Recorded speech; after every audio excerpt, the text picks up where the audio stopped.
সংসারের রান্নাঘরের দায়িত্বটা যতটা নিজের কাছ থেকে দূরে সরাতে চাচ্ছি ততটাই মনের জন্য আঁকড়ে ধরে রাখছি। তবে আঁকড়ে ধরে রাখতে বলতে আমি যুদ্ধ করছি না যে রান্নাঘরটাকে যে আমার হতে হবে এমন না। দায়িত্ব আর বাস্তবতা আর বাস্তবমুখী প্রেক্ষাপটে নিজেকে হয়তো বা চলে যেতে হয় অটোতে রান্নাঘরে। তো আলহামদুলিল্লাহ ভালো আছি। আমার কথাটা শুনে কেউ অন্যভাবে নেবেন না। এই কথাটা বলার একটাই কারণ যে দায়িত্ব যার কাছে যে জিনিসটা থাকে সে দায়িত্ব যখন সে নির্বিঘ্নে নিজের দায়িত্ব মনে করে তখন আসলে এটাকে একদম সহজভাবে নেওয়া যায়। তো আজকে যে রান্নাটা করছিলাম, তো সকালে নাস্তাটাও তো সবাই শেষ করেছি, দুপুরে রান্নাটাই সবার সাথে একটু বেশি শেয়ার করা হয়। দুপুরে রান্না করতে এসে আসলে আমার খুঁতখুঁতে অভ্যাস বলেন বা চেষ্টা করেন বলেন বা মনের টান বলেন বা রান্নার প্রতি মনোযোগ বলেন বা খেয়াল করা বলেন, যেটাই বলেন না কেন, আমি বলবো যে আমি খেয়াল করেছি যখন যে কোনো মাছ যখন আমাদের হেল্পিং হ্যান্ড বা আমার হেল্পিং হ্যান্ড আমাকে ধুয়ে দেয় বা চেষ্টা করি আমি একবার হলেও হাত দিয়ে আবার ধরে দেখা, যে চোখের দেখায় যে মাছটা দেখলাম যে ঠিক আছে, বাট নিজেও একবার ধরে দেখি যে মাছটা ধোয়া হয়েছে কিনা। যখন মাছটা ধরলাম ওকে যখন জিজ্ঞেস করলাম যে মাছ ধোয়া ঠিক হয়েছে কিনা, বললো যে হ্যাঁ মামি সুন্দর করে ধুয়েছি। কিন্তু আমার কাছে একটু হাত দিয়ে ধরার পর একদম প্রথমেই দেখবেন যে আমি দেখেছেন যে মাছের উপরে একটা শ্যাওলা থাকে। এই মাছটা একটু খাওয়াটা কষ্টকর, তবে স্বাদের মাছ, অবহেলার মাছ না।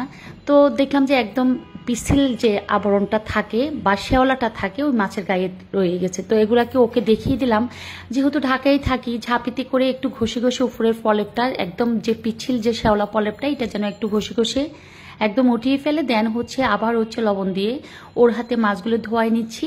আর এদিকে আমি মশলাটাকে সুন্দর করে কষিয়ে নিচ্ছি। আর এই মাছে একটু ঝাল লাগে, কারণ এই মাছটা একদম মাংসের মতো, গরুর মাংসের মতো। আপনি চুলার উপরে দেওয়ার সাথে সাথে একটু শক্ত হয়ে যাবে, কিছুক্ষণ পর একটু সফট হয়ে যাবে।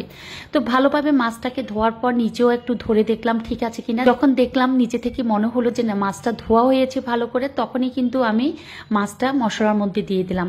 আর মশলাটাকে এই ফাঁকে আমি একদম ভালোভাবে কষিয়ে নিয়েছি, নর্মাল যেভাবে আমরা বাঙালিরা বা আমরা প্রত্যেকটা গৃহিণী বা হাউস ওয়াইফ বাসায় যারা থাকেন বা যারা রান্না করতে ভালোবাসেন, রান্নাটার প্রতি যাদের মনোযোগ আছে বা রান্নার সিস্টেমটা বুঝিয়ে রান্না করেন যে কোন মাছের সাথে কিভাবে দিতে হবে, তারা হয়তো বা ওভাবে মশলাটা কষিয়ে নেন। তো প্রথমেই মাছটা রান্না করছি। আজকে দুপুরে যে মাছটা রান্না করছি মাছটার নাম একটু করে শেয়ার করছি, সেটা ছিল কাউন মাছ। কাউন মাছ তো আমি অনেকবার বলেছি, এতদিনে হয়তো বা যারা এই মাছটা চিনতেন না বা আমি পুরো মাছটাকে আমি একবার কাটার আগে দেখিয়েছিলাম কিভাবে গোছতে হয়, কিভাবে কাটতে হয়, মাছটা দেখতে কেমন। তো সবকিছু আমি শেয়ার করেছিলাম, মাছের নামটাও শেয়ার করেছিলাম। সেক্ষেত্রে আমি কাউন মাছে বলছি যেহেতু কাটা মাছটাই আমি রান্না করছি। তো ভালোভাবে চুলার ওপরে একদম পানি ছাড়া মশলার মধ্যে আমি যখন মাছটা দিয়ে দিলাম, মাছ থেকে যখন পানি বের হয়ে মাছটা কষিয়ে আসলো, মশলার যে তেলটা ভেসে আসলো, তখনই পানি দিয়ে দিলাম। আজকে বেশি কিছু রান্না করছি আবার করছি না, অ্যাকচুয়ালি মাছ রান্না করছি আর অ্যাকচুয়ালি একটু কোরবানির ঈদে যে ঝুরা মাংস, যে মাংস রান্না করার পর মাংস জাল দিতে দিতে দিতে দিতে যখন মাংসটা থেতলে যায়, একদম ভেঙে চুরে যায়, এটাকে আমাদের দেশে আমরা ঝুরা মাংস বলি, কার দেশে কি বলেন আমি জানি না। তো ওই ঝুরা মাংসটা একটু গরম করে একজন ভাত খাবে তাকে একটু এই ফাঁকে দিয়ে দিলাম, যদিও তাকে ক্যামেরার সামনে আনতে পারলাম না। তো এদিকে চিংড়ি মাছ দিয়ে লাল শাক রান্না করছি। ছোটবেলায় যখন লাল শাক রান্না করতাম বা আমার মা রান্না করতেন বা আমরা বিভিন্ন বাসায় গিয়ে লাল শাক খেতাম, তখন ভাত এতটা লাল হয়ে যেত লাল শাকের ঝোলের রঙে। আর এখন লাল শাক রান্না করলেও বোঝা যায় না যে এটা লাল শাক রান্না করলাম নাকি ডাঁটার শাক রান্না করলাম নাকি অন্য কোনো শাক রান্না করলাম। শীতের সিজন হোক আর বর্ষার সিজন হোক, মানে লাল শাক তো ঢাকা 12 মাসে পাওয়া যায়, শীতের সিজনে সবচেয়ে বেস্ট পাওয়া যায়। তো শীতের সিজনেও এখন আর যে শাক রান্না করার পর যে একটা লালচে ভাব থাকে, ওই লালচে ভাবটা এখন আর থাকে না।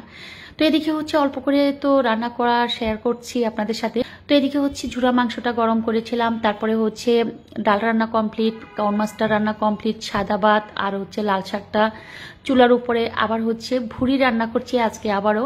তো ভুড়িটা কি আমি কোনো রকমে কষিয়ে দেন রেখে দিয়েছি, কোনো একটা ব্লগে শেয়ার করব। আজকে দুপুরে ভুড়ি খাচ্ছি না। ভুড়িটা আমার শাশুড়ি সবসময় বলেন যে ভুড়িকে 2-1 দিন জাল দিবা, তাতে করে ভুড়ির স্বাদটা নাকি ভালো থাকে। তবে সাথে সাথে আমি রান্না করেও খেয়েছি, ভালো লাগে, খারাপ লাগে না। যাদের গ্রামের বাড়ি আছে বা যাদের শ্বশুর বাড়ি আছে গ্রামে বা যাদের শ্বশুর শাশুড়ি আছেন, তারা অনেক ভাগ্যবতী বা ভাগ্যবান। তো আমরা গ্রাম শহর দুটোতে থাকি। তো আমি সবসময় শেয়ার করেছিলাম যে গ্রামের সিনও শেয়ার করেছি, ঢাকার সিনও শেয়ার করেছিলাম। তো যে কাঁঠালগুলো দেখছেন এগুলো কিন্তু কেনা কাঁঠাল না। তো এই কাঁঠালগুলো হচ্ছে আমাদের গ্রামের বাড়ি থেকে পাঠিয়েছিল গতকালকে। তো গতকালকে একটা কাঁঠালও পাকে নাই, আমি ধরে রেখেছিলাম।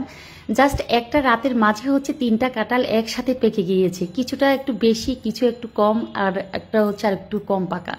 তো 3টেই কিন্তু ভালোভাবেই পেকেছে। আমার কাছে মনে হয়েছে 3টাই আজকে খাওয়ার মতো। তো কথা বলতে কি, আমি কখনো কাঁঠাল ভাঙতে চাই না। কাঁঠাল ভাঙতে এই জন্য চাই না, কাঁঠালের আঠা পুরো হাতে লেগে, আঙ্গুলে লেগে কেমন জানি একটা বাজে অবস্থা হয়ে যায়। তো সেই জন্য হয় কি, আমি কাঁঠাল ভাঙাটা একদম আমার জীবনের সবচেয়ে কম ভাঙার চেষ্টা করি কাঁঠালের সিজনে। তো আজকের কাঁঠালটা দেখে আমার কাছে অনেক বেশি ভালো লেগেছিল। সাহস করে 2টো হাতে সরিষার তেল মেখে নিয়েছি। কাঁঠালটাকে ছুরি দিয়ে প্রথমে একটু স্লাইস করে নিলাম, আর জোরে একটু চামড়াটা টান দেওয়ার সাথে সাথে দেখলাম মাশাল্লাহ ভিতরে কাঁঠালগুলো এতটা সুন্দর, মানে কোষে ভরা পুরো কাঁঠালটা, দেখতে সুন্দর এবং স্মেলে পুরো রান্নাঘরটা ছড়িয়ে গিয়েছিল।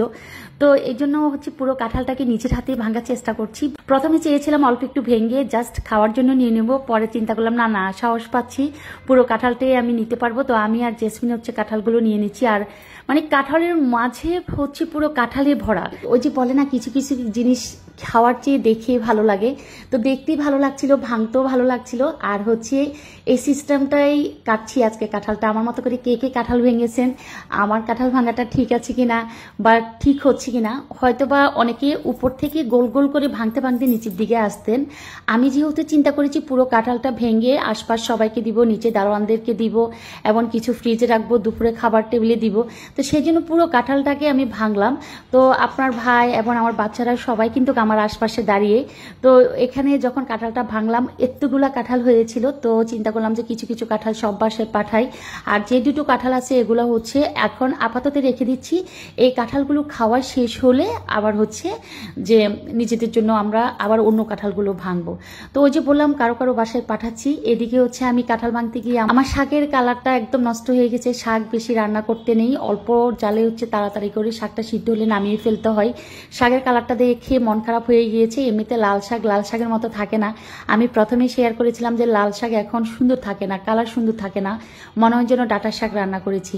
তো এই তো নিজেদের জন্য রেখেছি, বক্সে করে কিছু ফ্রিজে রাখছি, আবার হচ্ছে আশপাশে পাঠিয়েছি। সবকিছু মিলিয়ে আজকে ব্লগটাও শেষ করছি। আল্লাহ হাফিজ।